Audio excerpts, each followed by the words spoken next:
ನೋಡಿ, ನಾನು 2-3 ಬಾರಿ ಉಲ್ಲೇಖ ಮಾಡಿದ್ದೀನಿ, ಮತ್ತು ಅದನ್ನು ಪುನರುಚ್ಚಾರ ಮಾಡ್ತೀನಿ.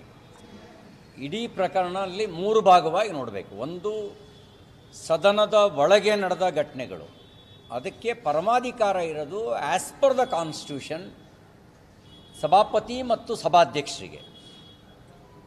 ಆ ವಿಷಯದಲ್ಲಿ ಸುಪ್ರೀಂ ಅಥಾರಿಟಿ ಸಂವಿಧಾನದ ಪ್ರಕಾರ ಸಭಾಪತಿ ಮತ್ತು ಸಭಾಧ್ಯಕ್ಷರು.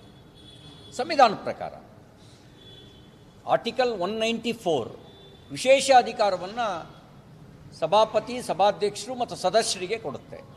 ಹಾಗಾಗಿ ಸಭಾಧ್ಯಕ್ಷರೇ ಆ ವಿಷಯದಲ್ಲಿ ನಿರ್ಣಯ ತೆಗೆದುಕೊಳ್ಬೇಕು, ಸಭಾಪತಿಗಳೇ ಆ ವಿಷಯದಲ್ಲಿ ಸೂಕ್ತ ನಿರ್ಣಯ ತಗೋಬೇಕು. ಸದನದ ಹೊರಗೆ ನಡೆದ ಘಟನೆಗಳು, ಒಂದು ಪೊಲೀಸ್ ಅಟ್ರಾಸಿಟಿ, ಇನ್ನೊಂದು ಗೂಂಡಾಗಳು ನನ್ನನ್ನು ಹತ್ಯೆಗೆ ಪ್ರಯತ್ನ ಮಾಡಿದ್ದು, ಇನ್ನೊಂದು ಪೊಲೀಸ್ ಸುಪಾರಿ ಕಿಲ್ಲರ್ ಥರ ವರ್ತನೆ ಮಾಡಿದ್ದು.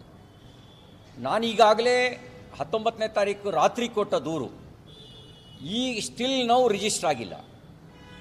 ಈ ಗಳಿಗೆಗೂ ಅದು FIR ಆಗಿಲ್ಲ. ಈ ಗಳಿಗೆಗೂ ನಾನು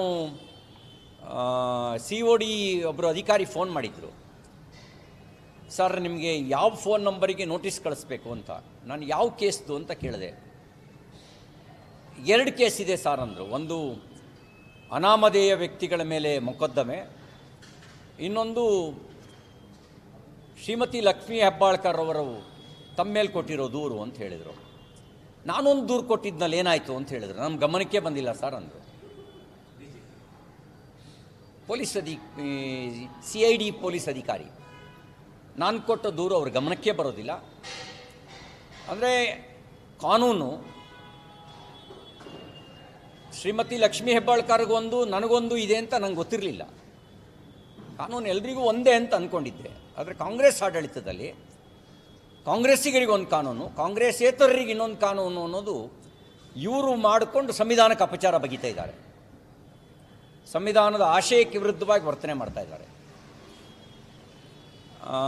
DGP ಮತ್ತು IG ಅವರನ್ನು ಭೇಟಿ ಮಾಡಿ, DGP ಆ್ಯಂಡ್ IG ಅವ್ರನ್ನ ಭೇಟಿ ಮಾಡಲಿಕ್ಕೆ ಹೋದಾಗ